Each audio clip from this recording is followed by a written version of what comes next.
Hi, good evening. This is actually a Friday evening show, which is quite rare for me, actually.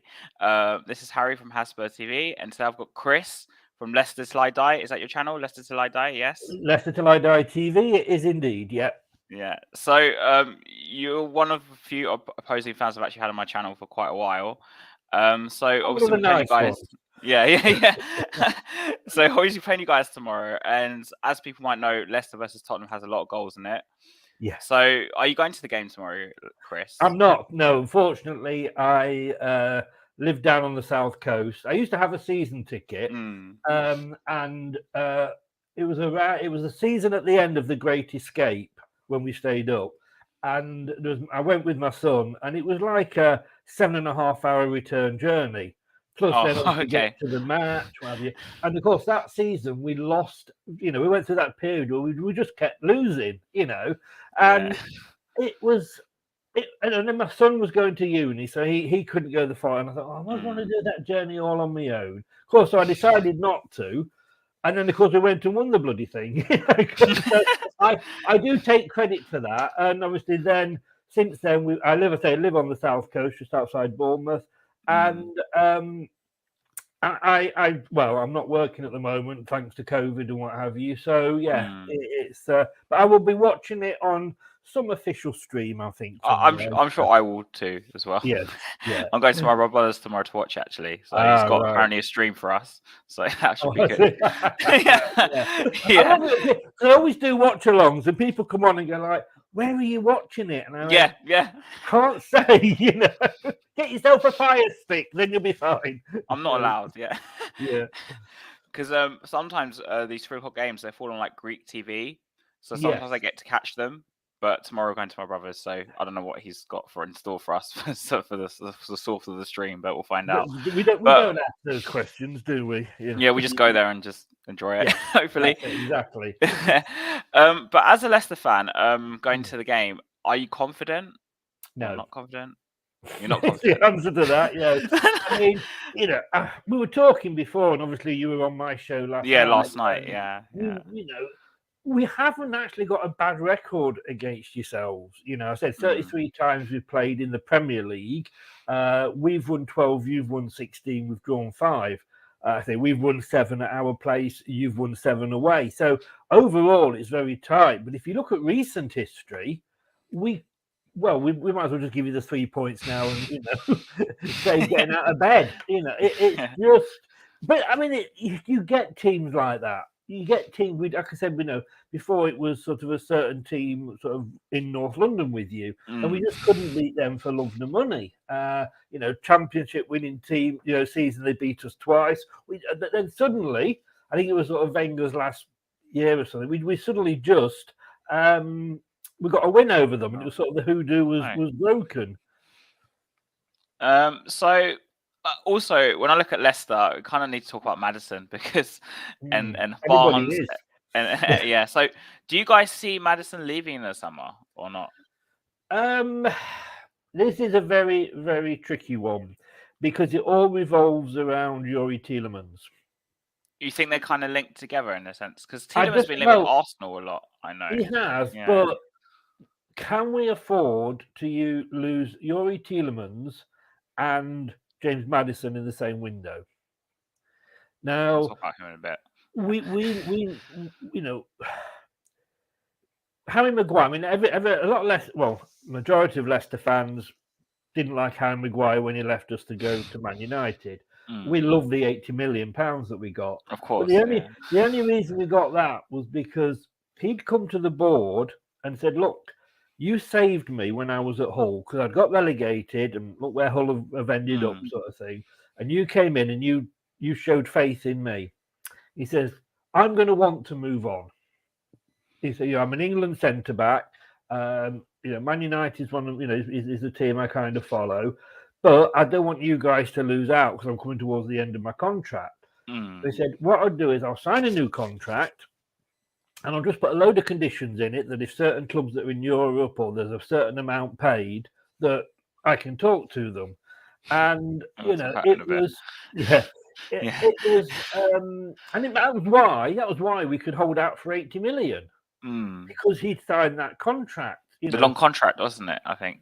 It was an extension to the one he was on, yes. Yeah. So he gave us another 2 or 3 years, so we could safely say, look, it's 80 million. You want him, 80 million. And of course, every player's got their price. Now, Tielemans, and I'm afraid for me, I mean, I love him for everything he's done for us. FA Cup, I'm sorry, I'll have his babies if he walks in here now. You know, the guy is a hero, but it's kind of leaving a bit of a bad taste in his mouth. Why doesn't he do that?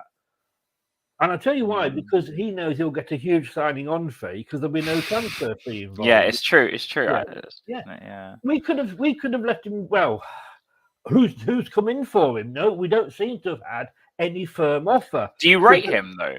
Because from an outsider watching Leicester, obviously we mentioned Maddison just now, but Tielemans, I think he's good, but I don't think he's like the top echelon of midfielders in the league. In the sense that I can't see him playing like a Man City or a United or something like that. I don't know. He was, you know what I mean. You look at when he scores some goals, they're not very often tap-ins. You know, you're right. Look at the FA Cup goal, and you know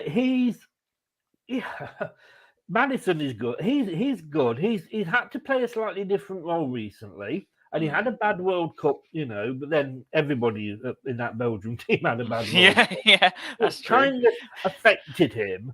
But yeah, he is good. But we're going to not get a penny for him because he could easily sign a contract and say, look, now somebody comes in for 20 million, I can go.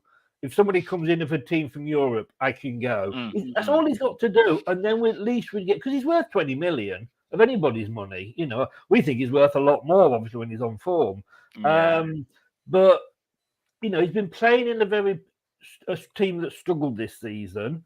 So he will struggle. You know, it's like when we sold Harry Maguire to Manchester United, he was not a bad centre-back. He was England's first choice centre-back. He scored a goal at the World Cup, for God's sake. You know, Premier League Team of the Year. It was Man United that destroyed him. But when you look at that Man United team, he wasn't the only bad player they'd got. The whole defence was absolutely shite. But because he cost 80 million, because he was the new captain, he took all the blame. So, you know, but the problem we've then got is and it's a precarious balancing act the club's got to pay. So Tielemans will go this summer because basically, like I say, his contract's up. So he's not going to be here. We're not going to get a penny for him. Yeah. We got Rob. Yeah, whatever, Rob. Third in a 2-horse race. Oh, sorry, did I say that out loud? No, all joking aside. So we're going to lose him in the summer. Can we afford to lose Maddison as well? The problem is that in the summer, Maddison's got a year left in his contract. Yeah, he does, doesn't he? Now, every player has their price. No matter how good you think they are, they have got a price. Look at Harry Maguire, 80 million. You're not, you know, Mahrez, 60 million. And I love Mahrez. I think he's class. Yeah, we paid £425,000 for him. Yeah, from the French to second division, I think. That's right, yeah. We don't have to sell. That's what I want to get clear. We do not have to sell. But it's part of the makeup of the club as to how we work, is that we do take a risk on these young players. And we do sell them at vast profits. But we don't have to if we don't want to, sort of thing, you know. But we're not going to turn huge. You know, it's how we make some of our money. Fofana, and we only had him 2 years. And he went for like 70 million. Yeah, he was injured for one of those. I think he cost us 20 million or something like that. 29 million. Yeah. We made fortunes on him. But yeah. Thing therefore is if Tielemans go, like I say, what's going to happen with Maddison? Will he sign an extension and keep us? And we can say, look, you know, stay another year because we're going to lose you and Tielemans together. So will he stay, or will he? You know, will he go? We'll wait and see. You know, we'll wait and see. He will go because at the end of the day, we've got to be realistic. We are not, you know. Manchester City, we're not Arsenal, you know. So yeah, these players will go. So it's just a case of us getting the right money. It's the nature of the business. If Barcelona came knocking on the door for Harry Kane, do you think he'd still be here a month later? Probably not. I think Kane's a bit of a different thing, not because of like he's playing for Spurs. It's more the fact I think he wants to stay in the Premier League. I mean, well, I'm using that as an example. Oh no, because he said Barcelona. If you said United or City or something, I'd be like, yeah, he'd probably go. Yeah, well, we don't know. I mean, look at I mean, Luca's in, I noticed, but look at Vardy and Arsenal. I remember that actually. Yeah. He could have gone, but he's one of the few players. He just got kids, and he wanted to stay settled. He was on a great money with us. He's done. When you look, we got him for £1 million from a non-league side. Okay, they just got promoted, but it was a non-league side. Is that not the best transfer in football history? Yeah, probably. You tell me a better one than that. I Vardy at Leicester also is you played to his strengths. Yeah, exactly. Very well. Exactly. Yeah. I mean, you look at, and that's the problem when players move on. When he was in that England team under Roy Hodgson, he was being played on the left wing. Yeah. Now, you need to play to his strengths. Would Arsenal, and I've said this to Luca many times, would Arsenal and Wenger have played to his strengths? No. I don't think they would have. That style. No. So he'd have ended up with no goals in the reserve. So he decided, look, I'm a big name in a very, in a smallish pond. I'm happy with that, But other players are. So yes, they will go, but hopefully not both of them this summer. I'm praying for Maddison, but I just don't see Spurs spending 80 million on him. But on a touch on recruitment, though, I don't mean this funnily, but would Spurs be a big enough draw for him? I don't know with Harry Kane, maybe if he stays.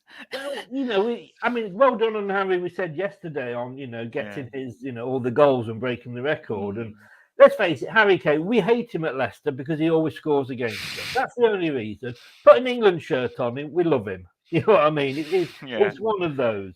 But okay, so you've got Harry Kane, but I said to you yesterday on my show, Community Shields, Vardy 1, Kane 0. FA Cup, Vardy 1, Kane 0. Premier League football, Vardy 1, Kane 0. But you see what I'm getting at? Would Tottenham be a big enough draw? Arsenal apparently was sniffing after Tielemans. Yeah, I heard a lot of that talk, actually. Yeah. But it's only now, and I think Arsenal are having a great season, and I'm sorry to say this on the Spurs channel. Oh, no, you're coming from someone who thinks they're going to win the league. I do. I think they are. I think they will. And therefore, they are suddenly an attraction that they weren't last season. Right. And that's my only thing with Tottenham. Chris, what does it feel like to support a Premier League winning team? Do you know what? And I don't mean this horribly. It feels great, but things change when you win the Premier League because suddenly expectations are raised. And you've got a huge part of our fan base, and every club has these fan bases where, we're a top 5 team every season now. We should be in Europe every season. Look, we've won the Premier League. It's a great feeling, and I can die being happy because I've seen my team in the Premier League and I've seen them win the FA Cup. I've seen us in the quarterfinals of the Champions League with my son, and I have stood there and I've watched Bocelli singing Nessun Dorma before we kicked off. Oh, yeah. I was in tears. These moments, it is great. And don't get me wrong, I mean, we have the banter. I'd like Tottenham to see Tottenham win it at some point because it means Manchester City or Chelsea or United aren't winning it. Thank you. I didn't expect to hear that from you.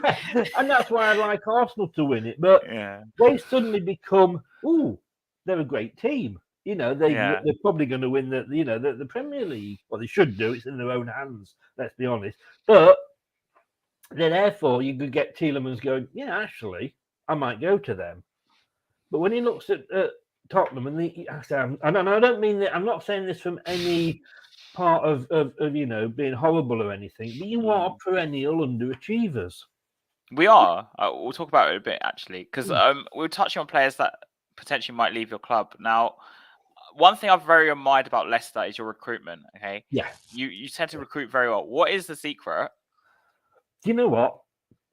I wish I knew, because if I had it, I'd bottle it and I'd sell it to every club going. But is it your scouting network, do you think? Yes, or... we have got. It basically started when we had Nigel Pearson in charge. I remember, yeah. Yep. Yeah, And we had Pearson, we had Craig Shakespeare, we had Steve Walsh, not the player, the guy, the scout, and we have just got an amazing scouting system. And what we do is we go and we look at these players.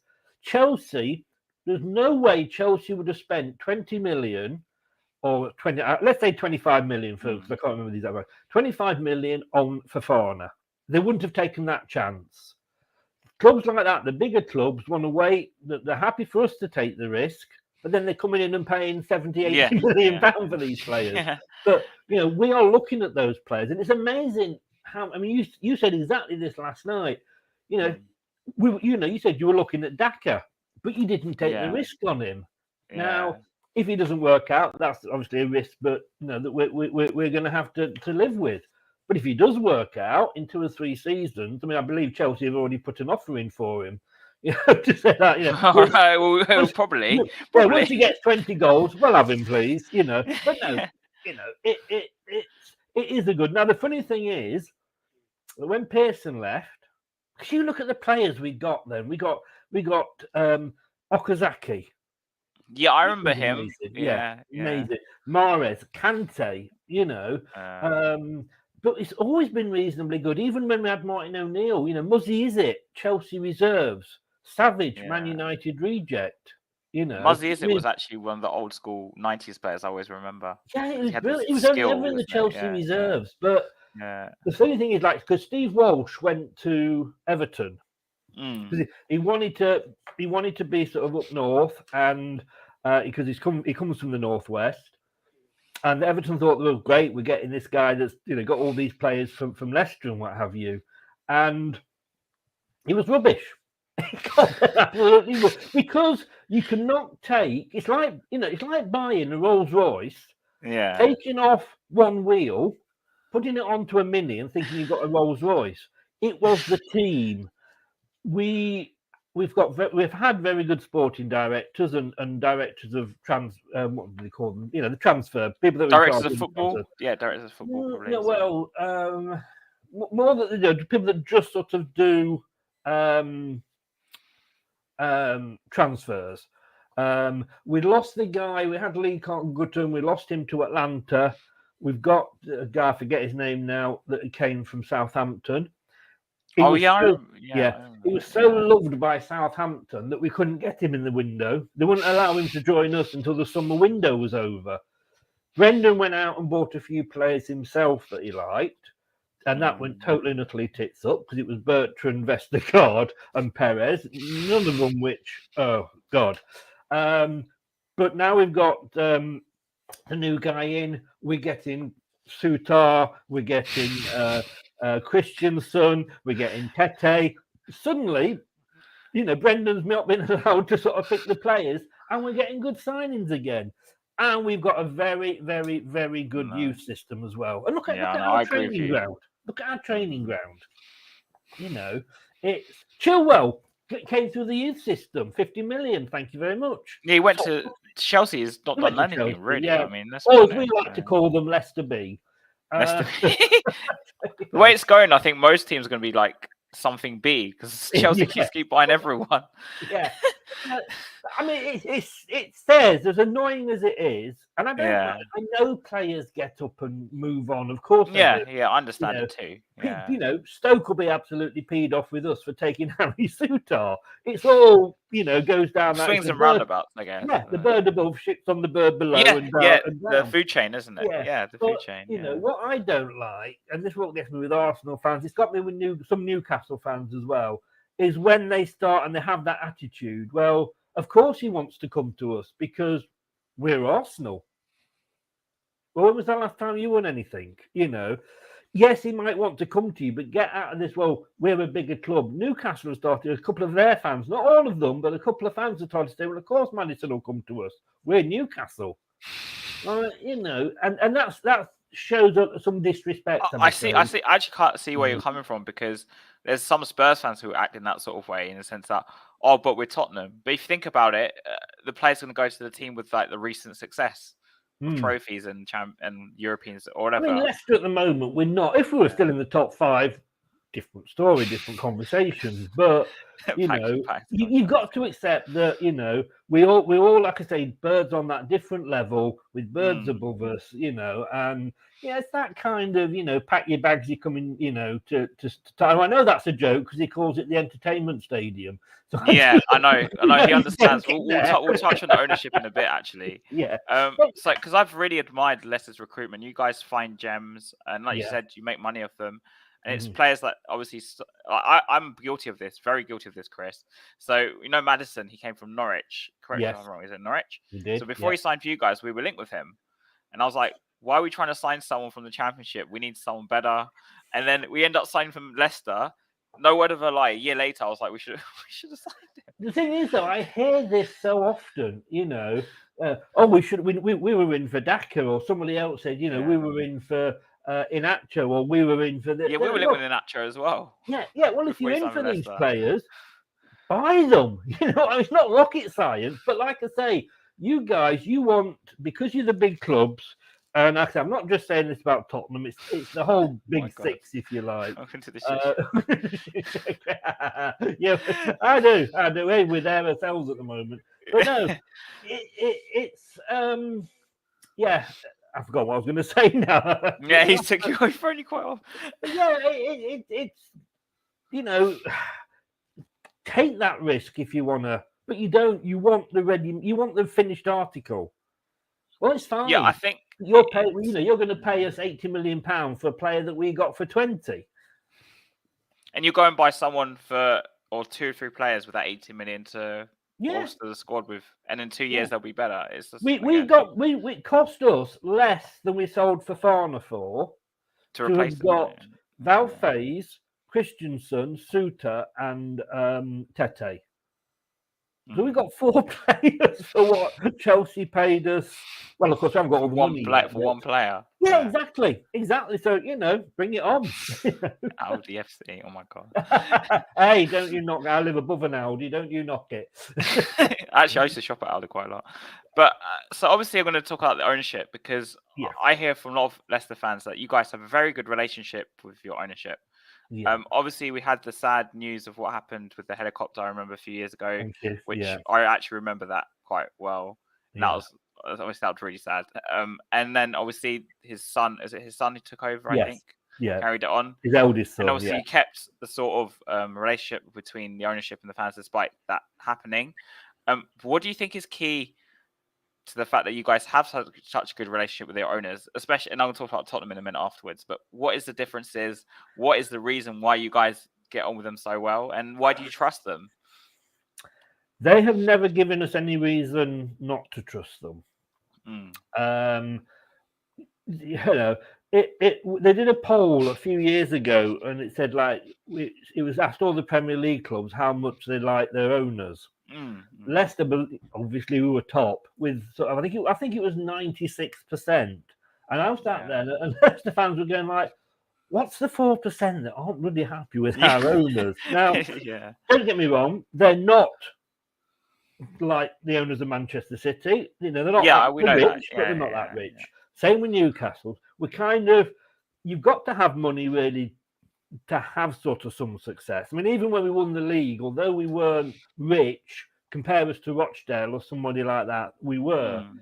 But they came in, and I was worried because we were actually owned at that point by Milan Mandrić.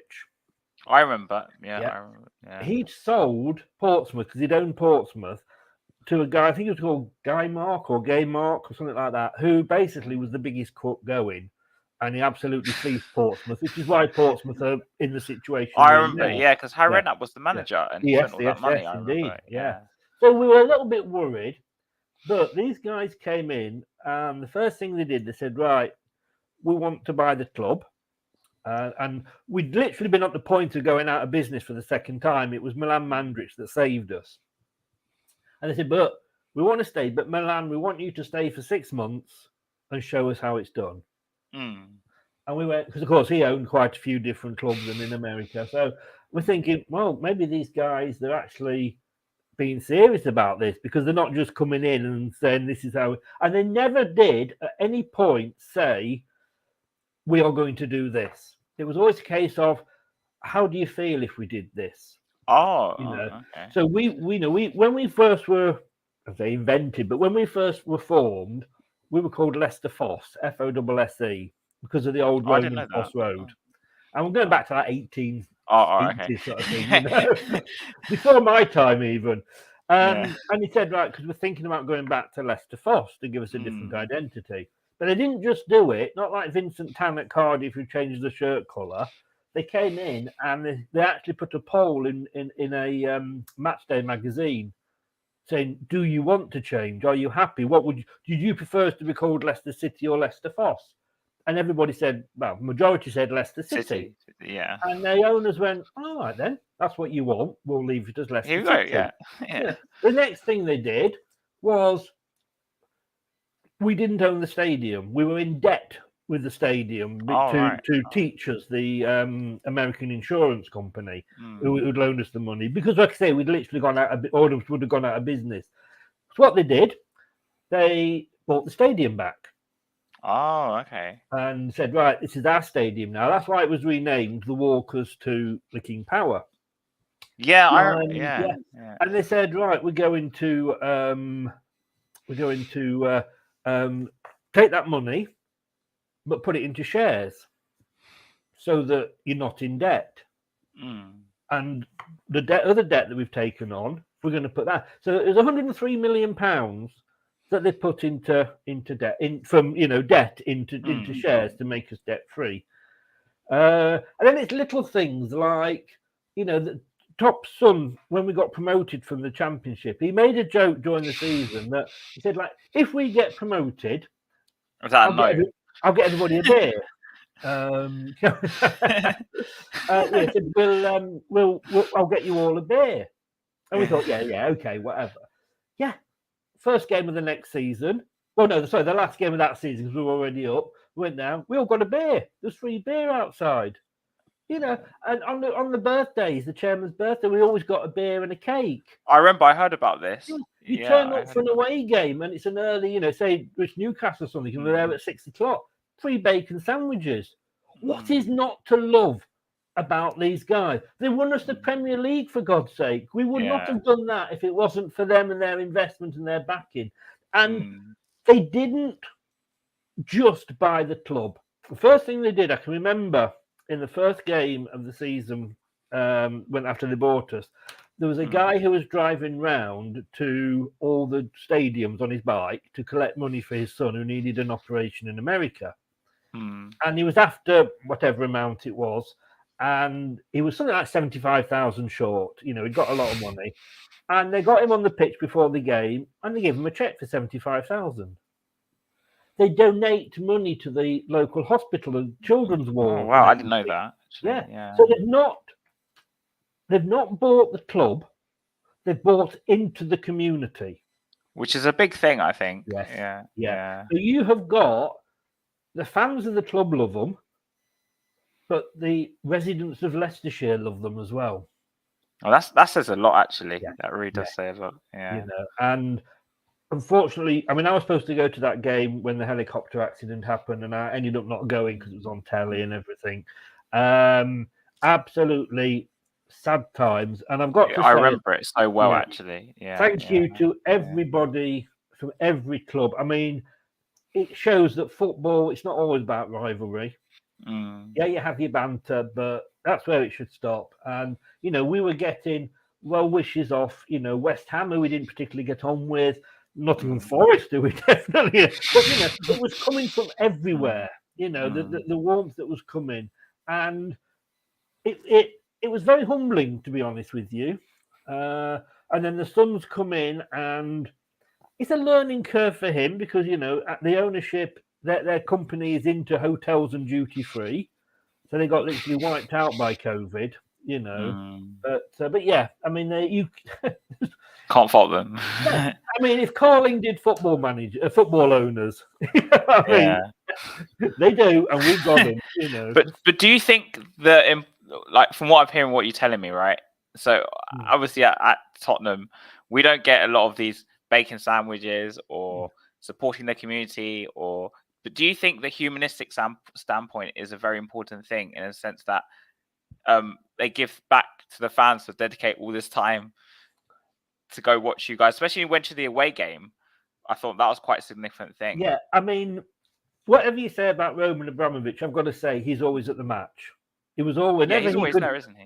Whenever he could get to Chelsea, he was at Chelsea. He was, he followed them into Europe. I mean, he could afford to, but yes, he's at as many home games as he can be, and we have to accept that his business is in Thailand. So he can't always be there, but he's there. I've got to say, at least 50% of the games he's there, and he'll go to away games as well. That says a lot. It does. It does. And yeah, you've got, this football clubs are not brick and mortar. As much as I don't like certain clubs, do I want to see them go bust like Coventry and Derby? Yeah, it's quite funny that they've been docked all these points and they've got relegated. But I don't want to see them go bust because it's part of. I worked in Bury for a long time, about 3 years, and that club's gone down, and it's like there's just going to be a huge void there. So, and not all owners get that. I'm sure your owners don't get that. Yeah, I mean, we'll get onto that in a bit. But... Yeah, look at Man United and the Glaziers. And what was he called at Newcastle? Mike Ashley. Mike Ashley, yes, yeah. You've got it. As I say, a football, especially in Leicestershire, because it's the whole county with the only professional club or league club in the county. So, it's not just a building. It's about the people who are in that building. Kasper Schmeichel had to be dragged back by a security guard from running in the flames to try and pull the chairman out. Oh, wow. He would have died if he'd gone in. Yeah, he would have died. Yeah. But he wanted to run in and just pull him out. That's what he meant to the players. And that's why there were so many of us were upset and crying when he went. Yes, you don't just buy a football club. And I wish more owners, and I'm not just saying this, but I wish more owners would maybe look at us and go, that's how you run a football club. But because what the impression I get is obviously they respect you from a humanistic standpoint in a sense that obviously these extra gifts or whatever, but also the fact that the players even themselves have a close relationship with the owners and the way you said it to me. Yeah. And that says a lot, I think. I can't imagine our owners having a closer relationship with the players like that. I just couldn't imagine. I'll give you 2 examples. Unfortunately, you're going to hate me because it's both when we won something. But when we got presented with the Premier League, Vichai and Top, the late owner and his son, were in the queue, and every player was hugging them as they went on. And then look at that FA Cup. How many chairmen would you have seen dragged virtually? Schmeichel had to go and drag him down onto the pitch because he said, no, it's your moment. Holding that trophy, jumping up and down like a big kid. You wouldn't get Levy doing that. No disrespect. Oh, no, you never get Levy doing that. I mean, that's what it meant to the players. Every player was hugging him. He's yes, all right, you give them the gifts when they won the Premier League, they all got a brand new BMW or whatever it was. But no, it goes beyond that. It's like a human, because as modern fans, I think most people feel like more like, especially Spurs fans right now, we feel more like customers rather than like people. Definitely. In terms of the club. Yeah. And I also want to touch on the community comments you've made, because you may not be aware of this if you're not a Tottenham fan, but it's rumoured that they want to build flats all across the side opposite the ground. Right. Yeah, and in a couple of years. It's been rumored for a very long time. And hey, I don't know who Alex is, but anyway, so they want to build, like I said, the flats opposite. Right. Okay. And they will knock down all these, say, restaurants or people or whoever have been living there for a long time. And obviously, part of the agreement with the council and the club was to regenerate the area. Now, if you see it in the standpoint of, okay, they might look at it and see we're going to regenerate the area. But for example, there are certain significant places in Tottenham, which one I'll mention off the top of my head is Chick King. Chick King. So it's like a chicken shop opposite the stadium, for example. Okay, right, yeah. And if you don't know, in the Tottenham riots, that place was literally, so everyone was destroyed, yes, in the Tottenham riots. If you heard about this, but the one place they defended, people actually defended, was the chicken shop. It's very famous. I know. I'm just going to bring this up because the club is almost like there's a disconnect, and this has been like this, I think, since really we left White Hart Lane. I'd argue. And it's like a disconnect between the fans and the owners, and also it's in the sense that if they plan to do this, they're not really thinking about the local people. So it's like, well, if people have businesses, like, where are they going to go? And stuff like it. But where you speak out your fans, it's like your fans, your owners, that they go out there and they try to. It goes back to the local people and buy into the community. Because we've got to extend our ground, but we can't just go and do it in one fell swoop because financially. So we're getting a bit of another 8,000 seats, which will help, obviously with the fans and get some money in.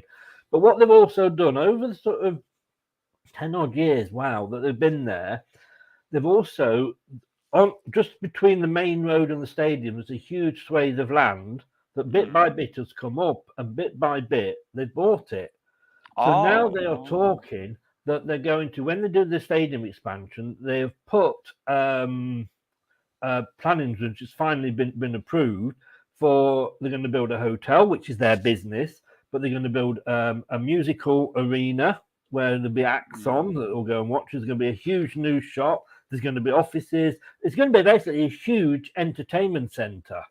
So all that wasteland is going to be built on, but only a part of it are flats.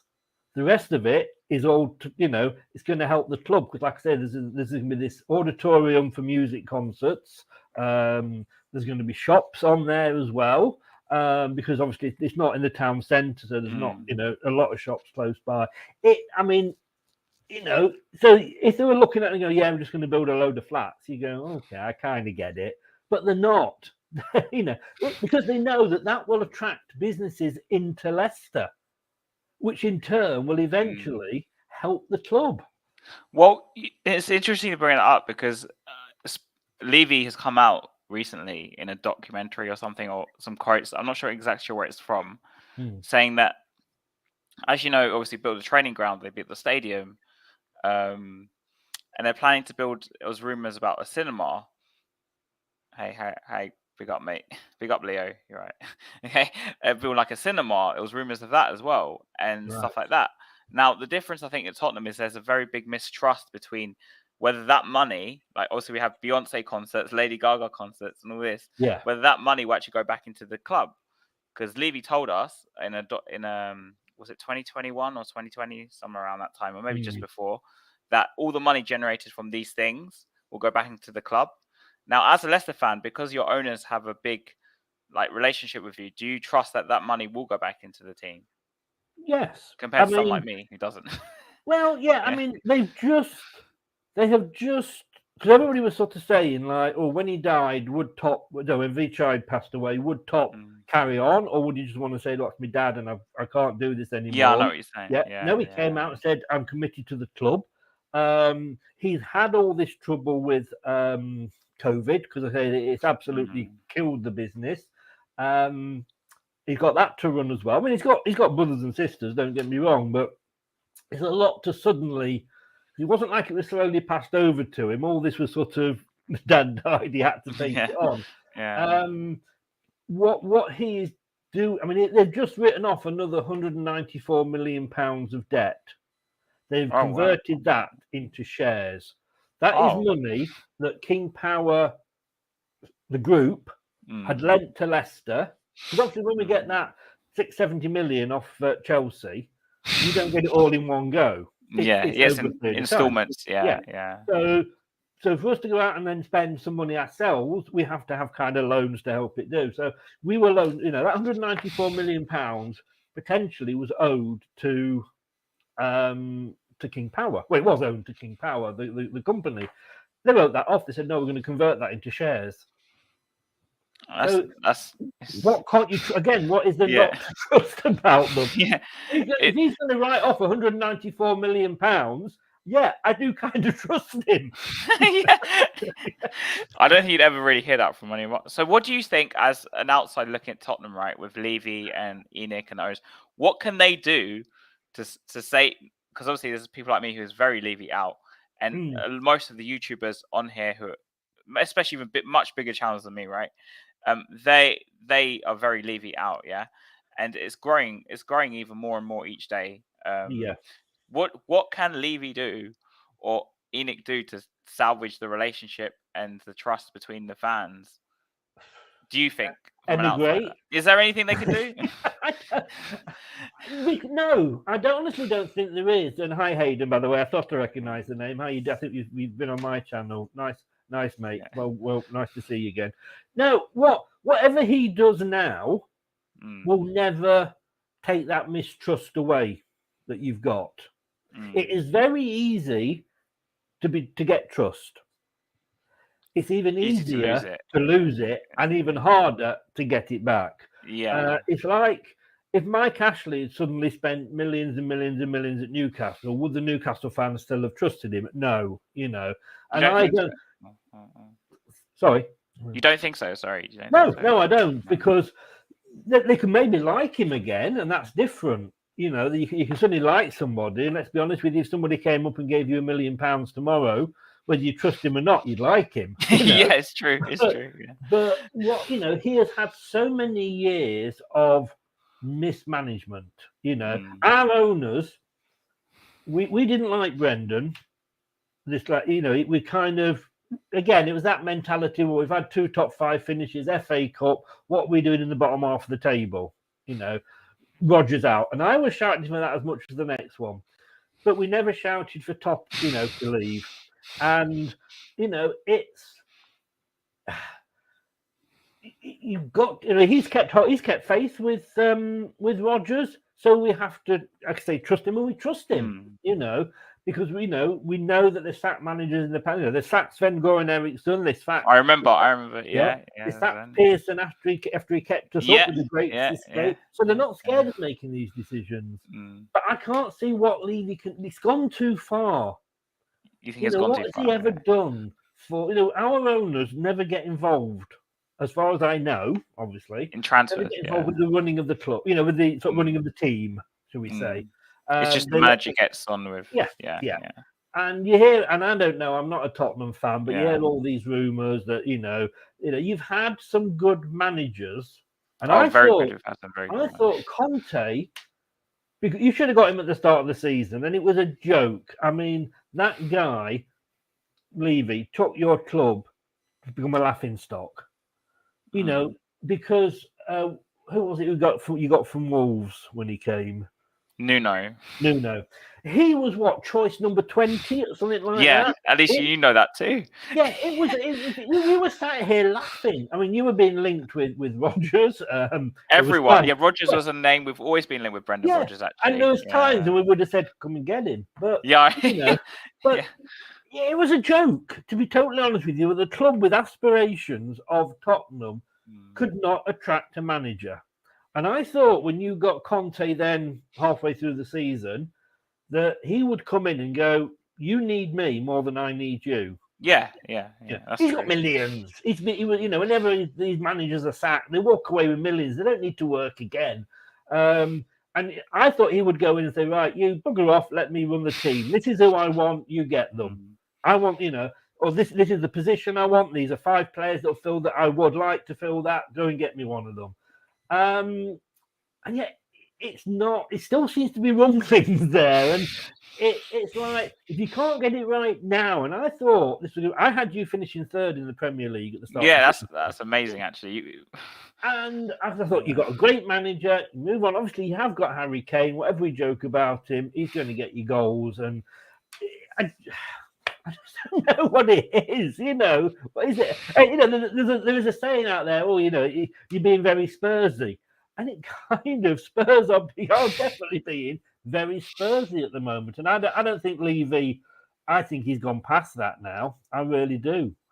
Because I'll tell you the story. So I became Levy out 10 years ago in 2012. The Lewis Zaha Nelson transfers were the last straw for me in January 2012. Those were the last straw for me. Now, before that, Levy pushed this narrative to us, right? That make the Champions League to buy better players to improve the club. Yeah. And the team, of course, right? So obviously we made the Champions League in 2010 and we signed, it was a very, apart from Van der Vaart, who was, if you look back on it, was kind of pure luck. It was a very average-ish window. But I kind of gave them the benefit of doubt because it was the first window, of course. Mm. And then obviously we finished fifth. And the following season we made a couple good signings. But we got to that January in 2012 and we were third in the Premier League. I think 5 points off City or United. I can't remember who was top at the time. Yeah. Because Man City won the league on the final day that year. Do you remember? Yes. Aguero. Yes, indeed. Yeah. We just about scraped fourth. And we signed Zaha and Nelson. Now, obviously, like I said, we've been promised all those years, and those 10 years leading up to the Champions League qualification, that the whole point was to move forward as a club and buy better players.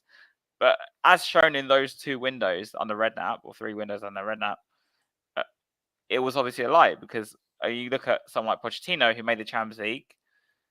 Again, we didn't sign better players, and it's repeated again with Conte.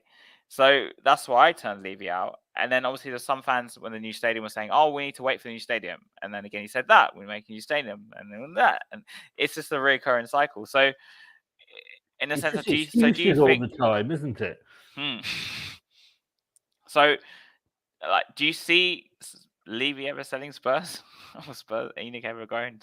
Sorry, do I see Levy what? Sorry. Levy ever leaving Tottenham or Spurs ever? I hope for your sake. Ever selling? I hope for my sake, yes. But... Yeah, because I don't think we've seen. I mean, I'll come back to that comment. I did actually want to comment on that comment in a second. Oh, the six. Yeah, that one. Yeah, but okay. No, you're going to have to force him out. And I think that's where what's happened with Man United is the Glazers have ruined that club, because they put so much debt into it. Yes, they've supported the club with money and what have you, which was fine when they had a manager like Alex Ferguson because they were still winning. But once he'd gone and it was, the cracks really did appear. I don't think he necessarily will leave of his own accord. I mean, we'll force him out. Yeah. But I mean, I've got ENIC own you, don't they? Yeah, ENIC. ENIC. Sorry, ENIC own you. Does he work for ENIC, or is he's like related to the owner somehow, and he has 30% of Tottenham. The other guy owns Joe Lewis owns I think 60. So ENIC won't probably sack him then. Is what I'm saying. But the owners are very lucky that everybody's wrath is they're aimed at Levy rather than them. But it kind of is both. It's kind of is both. Is it? Oh, right. Okay. Yeah. But the thing is with Levy though is that because he gets medals with transfers, and he's like the face of the club. That's why obviously, I actually personally think Levy's more of a problem than ENIC. This is just my opinion. Yeah. Because I think if a different chairman with a different transfer policy, maybe things would be very different. You've got a fantastic stadium. Yeah, probably I know. One of the best in the country. You've got a fantastic manager. Again, probably one of the best. Team? Yeah. You've got a decent football team. And I'm sure we'll talk about this in a second, but you should be doing better than you are. With the resources we have. Yeah.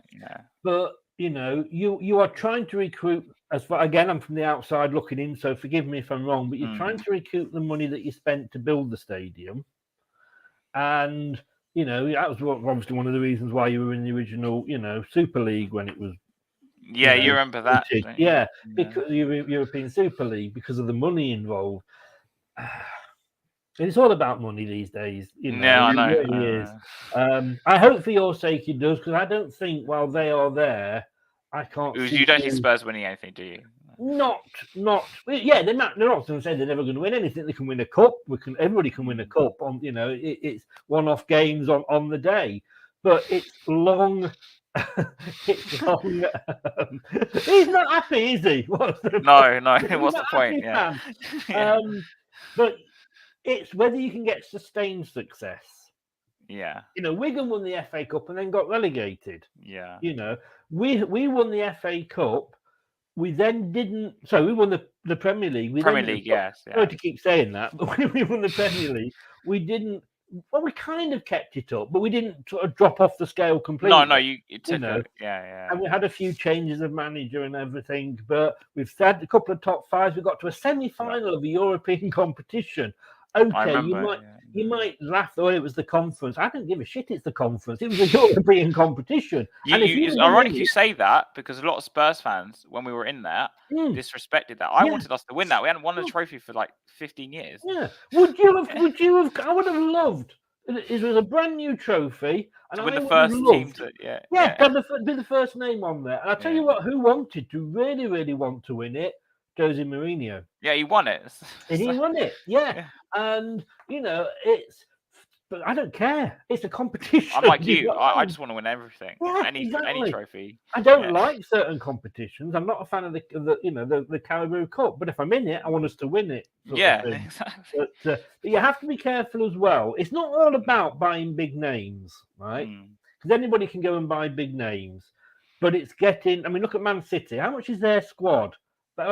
By their standards, they're having a really bad year. So it's not always about and having players on high wages.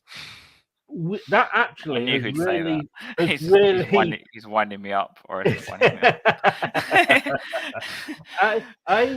up? We've struggled with that, because when we won the league and we won the FA Cup, we have given such big contracts out to try and keep players. Of course, players. Yeah. So that's why we haven't sold Perez. He's going to go on a free at the end of the season. He's on loan. Jose Perez. Yeah. But he's on a good wage. Hamza Chowdhury. These are average players that have given 110% for Leicester, and therefore deserve to be on a decent wage, but not on the money that they're on, because then nobody wants to. They look at him and go, "How can I pay Hamza Chowdhury £90,000 a week? It's bloody ridiculous." And he's going, "Well, I don't want to join you then, because that's what I'm on at Leicester." You know what I mean? No point. Yeah. So it's about getting the right players in, and I hope Conte sticks with you, because I honestly think he is the best chance we've had of winning something. But I said that with Mourinho, but there we go. I mean, Mourinho won every trophy every college he's been to, apart from Tottenham. You do know that, right? Well, what does that say? Yeah. At least you can see it. When he was at Tottenham, I thought, well, maybe his time's passed, because some managers, they do, Wenger, he was good when he started, but at the end, he just couldn't, get in. Well, maybe I kind of agree with this comment. Styles changed, but he's won things since he left, Man City have a lot of quality players. Because they buy quite young players, like even Alvarez, I don't think was that much. I think he was like 14 million or something. No, but you still got a club in real terms, and I'm looking at this from a Leicester perspective rather than a Tottenham perspective, in fairness, is that like I said with Chelsea, what they pay for one player will go and get 3 or 4 players. Yeah. Their players' wages, they're on a hell of a lot more than Leicester's players' wages. That's true. Yeah. So I thought before we touch on the actual game tomorrow and like the tactics and stuff like that, I want to talk about. Give me a second. Let me just get the banner up. So you guys have luckily won the FA Cup and the Premier League. Now, when I look back on that season, of course we were supposedly the guys who were chasing you down to win it. Yeah. Now I look back on when I look back on that team, and I look at Leicester, you had Vardy, obviously, who was in his peak. Let's say you had Mahrez, who I actually love as a player. I think he's so good. And you had Kante, who was another big. Yes. Well, Kante was incredible, honestly, and he went to Chelsea, won the league the season after. Yeah. But what was, looking back at those, the FA Cup team, that's just passed last season, and the Premier League teams, what makes those teams so special in terms of the players that were there, or obviously some of them might still be there. What was it about those teams that you think got them over the line, for example, compared to say? You need a bit of luck. Yeah. And we did have a bit of luck that season. Manchester City sacked the manager with about 3 months of the season to go, so the players kind of gave up. Liverpool was still getting used to Klopp. United were just being United, and you imploded. So all kind of work, but the team itself, there was no superstars in that team. We got Mark Albrighton, we got on a free. I remember him, yeah. We had Christian Fuchs, our left back, was on a free, and I can remember that first game, and I can remember watching this Japanese guy called Shinji Okazaki, and I thought, well, he's come from Germany, but who is he, sort of thing? He was like a terrier after a sausage. He would not let, if somebody else got the ball, he was at them. He was like really, really at them. And it was called the Band of Brothers, and it just all came together. Under Ranieri as well, wasn't it? Yeah. It was, but, and there's arguments about this, but he took over, and let's be honest with you, and I do take a bit of credit for this, because everybody was saying, what the hell, who's Ranieri? And I went, well, look, he's never won a league, but he's won some cups, and he's come second a few times. He had experience winning the trophies. Exactly. And I said, if he wins us a cup or gets us second, I'll be very happy. Welcome. And of course, he did better than that. But the thing was, when he took over, Pearson had gone, and that wasn't footballing. That was non-footballing things that why he went. But everybody else stayed. Shakespeare stayed, Steve Walsh stayed, all the backroom staff stayed. And then Ranieri came in with a couple of his backroom staff, and he had that transition. That he still had people there, so that Craig Shakespeare could go up and he could say, "What the bloody hell are you putting Vardy on the left for? He didn't play on the left." Well, I thought I'd try him. No, we've done it. Just don't do that stick. So you had that smooth, transition into Ranieri. But it was the spirit, like I say, if it takes Arsenal to have a free kick in the 89th minute to beat us, then that says something. We lost 3 games that season. Only 3. Only 3, yeah. And 2 of those, unfortunately, were to your rivals. But, I think we beat you twice that season. And the FA Cup, nobody more surprised than we were. We were on a bit of another little crest, if you like, because we'd finished 5th, and everybody said, "Oh, you bottled it because you didn't get 4th." And what? I remember. Yeah. We did not bottle it. We finished 5th, for God's sake. You know what I mean? We're Leicester. Finishing 5th is not bottling it, because if you'd have given us 5th at the start of the season, we'd have put your hand off. But it's recruitment and again, Brendan Rodgers had brought a bit of the spirit back to the club. He got us playing well.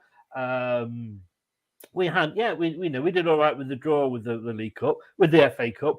We've got to thank VAR as well for the VA Cup win, because it was, in fairness, it was Chilwell's toenail that was sort of offside for that equaliser. Yeah.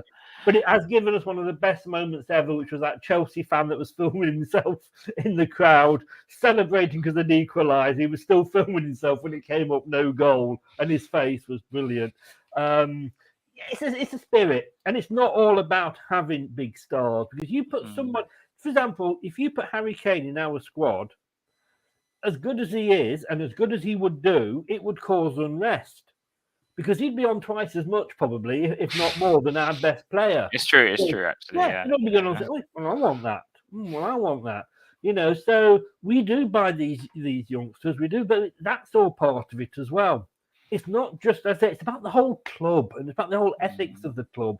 And that's why, we're not regular top 4 Champions League.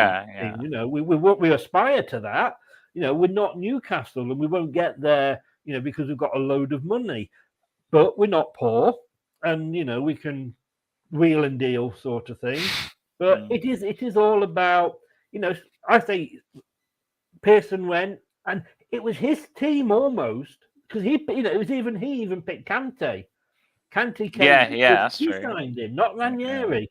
Yeah. And it was that team, and Ranieri just added that little bit of flair, and Ranieri could do what Pearson couldn't. Pearson could not deal with the press very well. We all remember All the right. ostrich, I remember this. Yes. yeah. Yeah. What Ranieri did, though, which Mourinho was very good at, which was Mourinho's getting brilliant people at to that. have a go at them and then Yeah. forget about the team. And Ranieri never put any pressure on the team at all. It was all about him and his decisions. And if we didn't get something, When they're going out for pizza and stuff like that, I was. They went out for pizza because at the start of the season we couldn't keep a clean sheet. Yeah. So he said, "Look, first time we get a clean sheet, I'm going to treat the whole squad." Yeah, I remember this. And then I think it went up to then it went to fish and chips, and then it went up to the full England. It just. Anyway, eventually we got one, and then we went on a run of we virtually won every game 1-0. Yeah. It went the other way, but yeah, that's the spirit. He took the players out, not just for a pizza; they had to make the pizzas themselves. Oh wow, I didn't know. Went to a local pizza place, and they all made them. It's that I can say, and it's just not just the team. It's not just the players. It is it's the togetherness, the wanting to win for everything. Because your owners have good intentions as well, and yes, best intentions. Yeah. As in, like when I look at say that team, was Robert Huth in that team? He was, who is now back at the club, doing. He's looking after loans for the youngsters. Oh, I didn't know. Oh. Yeah, so he's dealing with the youngsters, and he's loans manager or something, which makes him sound like he's working for a bank. But he's like a bank. He deals. So all the youngsters that are going out on loan, he's made. I mean, he called. We had somebody that was called back, and he went. He was asked, "Why have you called him back?" So he wasn't getting any game time. We don't send these players out. Yeah. To sit on the bench, they can do that with us. We're sending them out to play. So I pulled him back because another team was as interested, and we're going to settle him there. So he's back. We loved him. Because also, I think when I look at that Leicester team, there's some moments in the Premier League when you kind of know which team's going to win it. And I remember this one game. I think Okazaki scored the winner or something. What game was it? I can't pinpoint the game, but there's one moment when I knew Leicester were going to win it. And I remember also after we had 2 chances to go above you. So it was one when we played Leicester midweek after you guys lost, I remember. We went and lost at West Ham. And then we had Arsenal straight after, and we drew 2-2 in North London Derby, and that was it for me. After that game, I kind of gave up. I was like, Leicester going to win it now because there's no way we're going to catch up. You know what the funny thing was that season? Yeah. Were you scared of Tottenham taking your top spot ever at all? Because I expected it. I really did. We're Leicester. We weren't going to win the Premier League. Don't be silly, Leicester win the Premier League 5,000 to 1. We were, mate. Ain't going to happen. So if we do, and this was the thing, we had nothing to lose because if we'd have finished second or third, we'd have been over the moon. You know what I mean? But to win it, it's like that was the cherry on the cake. And I worked for the local paper at the time, and I was sat back to back with, believe it or not, with a Spurs fan. Oh, right. So all season, and he was sat there going, "No, we're not going to win it. We're Spurs. We always throw it away." And I'm sat there saying, and I'm saying, "But we're Leicester. We absolutely shoot ourselves in the foot. We're rubbish sort of thing." And neither of us thought we were going to win it. It was quite funny. But bless him, he was very magnanimous when we did. You deserve. I remember that season. Unfortunately, you guys deserve to win a title. You were the best team in the Premier League. Well, at the end of the day, I remember there was a Spurs fan rang. I think it was Spurs fan rang Robbie Savage on the last game. It was the last caller. It's on YouTube, trying to say that Tottenham were the best team. Oh no, I think I remember this. Yeah. You finished, and Robbie Savage is like, "You finished third, mate." But Leicester haven't got any good players. Oh, really? What about Vardy? Kante? Yeah, it was like you really, whatever you're on a high, mate. There with that one. But what I noticed about that team was that obviously under Ranieri, it was more just like a defensive coach. in a sense that you guys were playing on the counter, and the Yeah. thing you do, Kante and I can't remember the other midfielder, was it Drinkwater? Yeah. Were like the midfield rocks, let's say, Yes. and then Mahrez would play a bit further, a bit closer to Vardy, or play slightly deeper and play those balls over the top, and Vardy would just go and score. That's what I remember. We won the league with the least amount of possession. Yeah, I know. That any club has won the league with. You know, you can't score if you've not got the ball, obviously. But when you've got the ball, it's what you do with it. Yeah. And we were just Mahrez was no slow coach. He was unbelievable. Yeah, I mean, he still is, but he could just pop a ball in. His left foot was like, Who was the right back again? Right back on that was Danny Simpson, who had Danny Simpson. Yeah, and he was incredible that year. He's amazing that year. Yeah, another extremely cheap purchase. But yeah, we have the speed. I mean, and Kante was like, he was unbelievable, honestly. I remember Ranieri saying once that he really expected Kante to pass the ball to himself and he'd be on the end of it. That's how good he was, you know. And look, he went to Chelsea and won it with Chelsea. You know, he was unbelievable that season. I thought Kante was literally not the reason why, not the sole reason why, but he was for me the top out of all the three. Say Mahrez, Vardy, and Kante. I thought Kante was the most important because he kind of glued the team together. He was. You could always rely on him to break the play up, break the attacks up. That's what he was in there for. And get the play moving, and then just shift the ball to someone like Mahrez to play off the field. Yeah, that's how I I think he only scored one goal all season. You know, his attitude is like, I'm no Dennis Bergkamp here, but I've got the ball. There you go, Mahrez. You do something with it. You know, You know, Vardy. I mean, it's quite funny. Vardy was sent off against West Ham, so missed the game, and the next game, which was Swansea at home. And they went, you've got no Vardy. This is going to show up now. You're a one-man team. And I think we beat Swansea 4-1. All right, okay. Joe got 3 goals. Like, we're a one-man team. We just beat them 4-1 sort of thing. But great times. Great times. Yeah. And I still think I saw it. Before we go on to like the tactics and what you think is going to happen tomorrow, and who do you think is going to play in the Leicester team? Because I only spoke about this bit yesterday, but we'll still talk about it a bit. Do you value the FA Cup more than the Champions League qualification? Because you did mention you finished 5th and you won the FA Cup. Do you see that as the success more than just qualifying for the Champions League? If you'd asked me before the FA Cup, the answer would have been, I won the FA Cup. We were the biggest team never to have won it. Biggest team as in, name and what have you. Wigan had won it. Coventry had won it, even Arsenal had won it. Too many times now. Too many times. So I couldn't, because obviously it was at the end of COVID, I couldn't get a ticket to that. And when that final whistle went, and I'm going to well up again now, I was watching it with my son, and I turned away to look. My son was there, and I turned that way to look because I was crying. And he asked me something. And I could hear in his voice, I turned around and he was crying as well. Now, he's 20 odd. Do you know what I mean? He's never really known bad times with Leicester. But it was, at that point, I can't. 4 times we'd been in the final. I've got all on the wall there. I've literally got all the, you can't see it, unfortunately, but I've got all the 4 programs from, there's you guys at 61, Manchester United in 63, 49 it was Wolves, Manchester City in 69. I didn't know that actually. So 4 times. Nobody had been in that cup final more times than not won it. But we've won it, and I would love finally to win you did again, it. Yeah, you did it. Yeah. So now I want to be in the Champions League. That season we were in the Champions League. We got through to the quarterfinals. We were knocked out on aggregate by 1 goal by Atletico Madrid. I remember that actually. Vardy had an amazing Champions League. And Griezmann, whatever happened to him? Griezmann was in that team. I mean, he did have a decent World Cup, didn't he? Just now. I think he did. I think he didn't have a bad one. So, and I can remember Arsene Wenger. Just for you, Luke, if you're still in. Arsene Wenger saying, you know what, Leicester are going to be an embarrassment to English football. He actually I remember. said, He actually. yeah, You're right. He did yeah, say that, didn't yeah. he?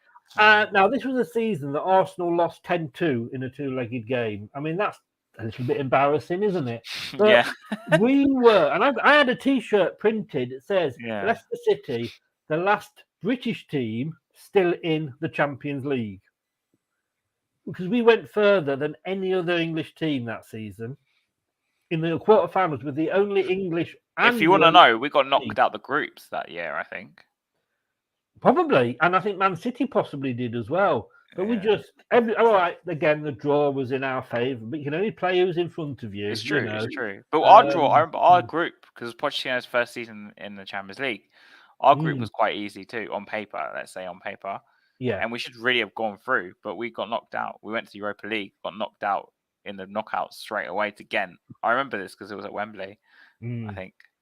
Something like the that. argument could be that you should then be able to concentrate on the league. Yeah, maybe not. Yeah, and finish top 4 and then repeat the cycle again. Yeah. That's what happens at Tottenham. So now I think we'll talk about tomorrow's game more, like, because I thought I'd just talk about these things because I think it's quite like important. No, you get me talking about the Premier League season and the FA Cup. No, because I want Spurs fans to watch this and understand, obviously, how a good relationship with fans and owners is like, and also and how, because you guys are obviously treated well, and also how what it means to win trophies, because a lot of fans, unfortunately, still on the fence about Levy and stuff like that. So this is why we say stuff like, I want to win trophies. So on the tactics tomorrow, how do you expect Leicester to set up? What players do you expect to play, and what tactics?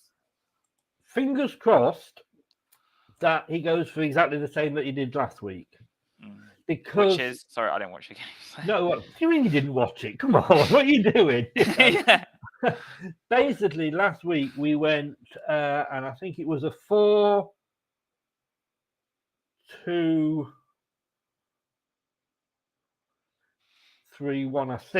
I think of the formation. We had 4 at the back.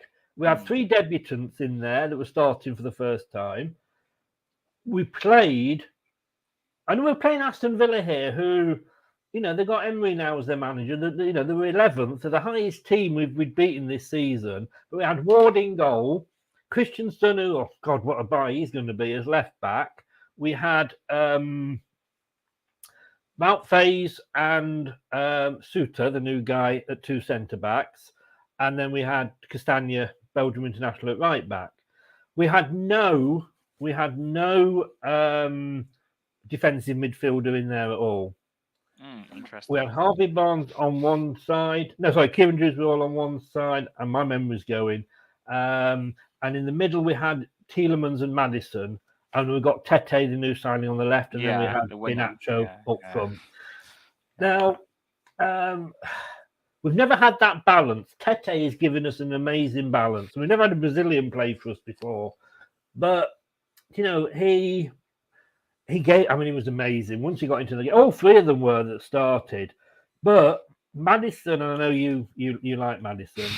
He was amazing. He has been playing on the right because we haven't had a proper right winger. Really, we haven't never really replaced Mahrez. But his best role is that central midfield. Number 10. Give him. He goes where he wants. Basically, he goes and gets the ball and he does something amazing with it. He couldn't do that when he was stuck out on the wing. He needs to play in the centre. So why fix something that's not broken? We've just won 4-2, biggest win of the season, best performance by far of the season. Why change it? But Brendan, you know what he's like. He'll look at it and he'll go, right, this is Tottenham, so how am I going to defend against Tottenham? 3-4-3. Instead of saying, right, we beat Aston Villa 4-2 last week, let Tottenham worry about us. I know what you're saying. Yeah. So I expect exactly the same as last week. I also remember very vividly about Maddison. He did an interview, I think it was 1 or 2 years ago, and his mentality came across as very like an actual winner, and he wants to be like the best player based in his position. Now, were you surprised that, albeit Gareth Southgate is the manager, are you surprised that he didn't get any minutes for England? I'm not surprised. Because at the end of the day, Harry, not the he Harry. Yeah, it's a Harry massive. yeah. No, because Southgate doesn't like him for whatever reason, and that's fine. It really is not for James Maddison, because he deserves to go as far as He he does. can. I would have started But him in the World Cup. I yeah, don't. If it well, was fair. Yeah. the problem was, I think he was picked because I think Southgate would have got roasted if he hadn't picked him. He's the best English midfielder in that division. By a You could mile, argue, actually. you could argue Grealish, but I don't. No, I'd have I think Madison's Maddison. better. I've always preferred Madison. I'm with you on that. Played West Ham before the World Cup started, Yeah. and he got injured. Yeah, He I was remember. given the Yeah. okay to travel. The English doctors, so the Leicester doctor said he's fine. The English doctor said he's fine.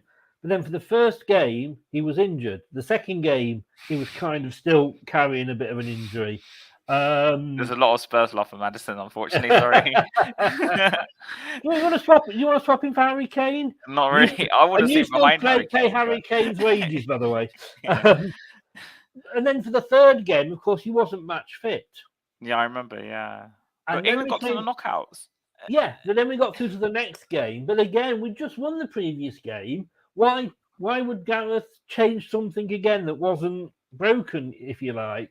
So I understand him not playing. And then he got injured again. He could get injured on. Well, he did get injured on holiday. So I'm not surprised.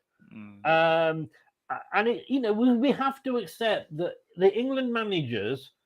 We have a go at, you have a go at, I'm sure, Conte. We have a go at Rodgers. Why aren't you picking that? Why aren't you picking that? Even worse for the England manager. The whole country. He's got the whole country. We should have picked him because he plays for us. You should have picked him. Like I say, hate Kane 90% of the time when he's got a Tottenham shirt on. Stick an England shirt on. He should be playing. He's a massive Tete fan, this guy. Tete, he looks to be... That was a complicated move. It really was. But is he from the French league? Did you get him from the French league? Yeah, he's actually signed to Shakhtar Donetsk in Ukraine. Ukraine, yeah. Of course. Oh, yeah. UEFA said that obviously they can't play properly. So if any of the players wanted to go abroad, so they loaned him to Lille or Lyon, one of those. Ex-French player was managing it, and we wanted to buy him, but we couldn't buy him. Now, Shakhtar Donetsk are absolutely peed off, to be honest with you, because they want the money. They've said, we've lost 29 million because UEFA won't allow us to sell players, and so by the time he goes back, he'll probably be out of contract. So we had to loan him from the French club. I think we had to pay the French club a little bit. It was so complicated. It was Leicester, we never do anything easily, but we got him. It's Tete time at Leicester now, as we say. Time. All right, okay. And I've never had a Brazilian before, so it's exciting times. Because I think even Spurs are maybe linked with him a bit as well. But another player. Did you not? Were you not with Harry Suter by any chance? No, we weren't with Harry. Oh, you're not with Harry. It was one you were. Right, okay. Because the only reason I mention this, I think what it is, we get given a list and we read lists on Twitter. Yeah. And I pick out players' names and I think, oh, well, they went to them, or they went to them, if that makes sense. Yeah. I actually this window I ignored it because of the way that the summer window worked out. I thought when we've signed a player, that is when I will talk about them because there's so many players that are linked. We would have had about 10 centre backs if all the rumours had been true.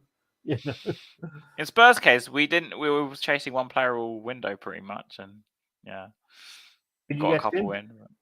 Porro. It was right, yeah. So as a Spurs fan, I expect us to go 3-4-3 tomorrow. So do you see Leicester have pressing high? Do you see what do you see happening in terms of? I hope so because we did that, as I say, against Villa, and usually we don't. But I hope we go for it. They say, don't they, the best form of defence is attack. And we know whatever happens, Harry Kane will score a goal tomorrow. You know, it's Harry Kane. He's playing Leicester. He will score a goal. That's guaranteed. Put your money on it. So we can't sit back and let you come at us. You know, I don't know if Son's playing or what your thing is with him at the moment. I know you've got a couple of injuries. Your defense, and you've said this, and I was reading it today. You know, you've got a goalkeeper that you're not particularly in love with at the moment. He's injured. So there's another goalkeeper that you're not particularly in love with is replaced him. But that probably means he'll have a fantastic game. A couple of defenders are out. So if we don't take advantage of that and absolutely go for it, we should be throwing the kitchen sink at your defence and goalkeeper tomorrow. We're at home, you know, and I think we've got enough to deal with you if you hit us on the break. I think the defence now looks strong. We've got a left back in Christensen who likes to overlap, who's very loud, very vocal. Pressure's off Barnes now as well because we've got Tete on the other side. I just hope we go for it. I really do. Because I think Spurs actually get the most joy if you guys went for it. I actually think because it'll be more open and we'll just play on the counter. So Harry is a fellow YouTuber. He said, "If I'll take a point, I want 3 points tomorrow." Sorry, but so going on to this score predictions. What's your score prediction for tomorrow? Scored predictions. Scored or score? Scored. I'm sure there'll be goals. So you scored. Yeah. There's going to be goals. There's going to be goals. Look, I would I take a point at this point if you offered it me? Yes, of course I would because it's Tottenham. But I can never predict against my team. If I don't think we're going to win it, I think I would go for the draw. But Tottenham this season, you've been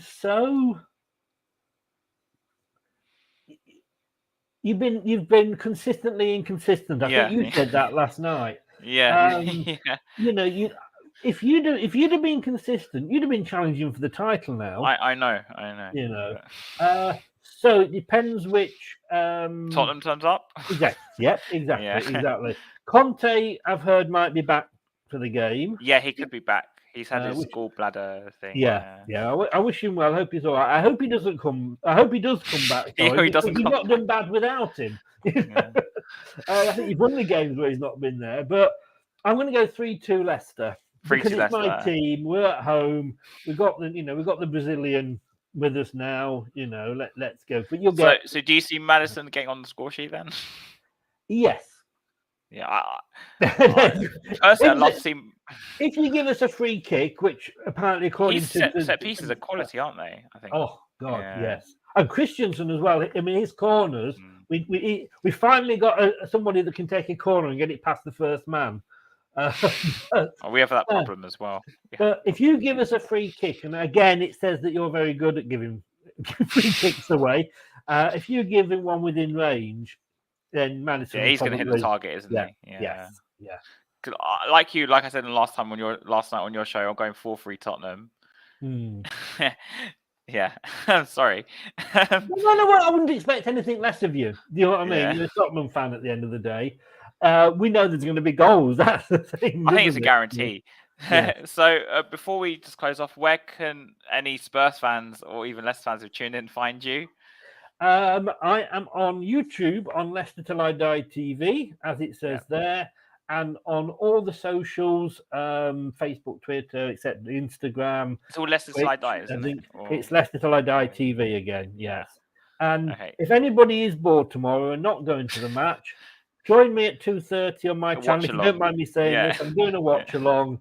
If you want to see a grown man cry, come and join us.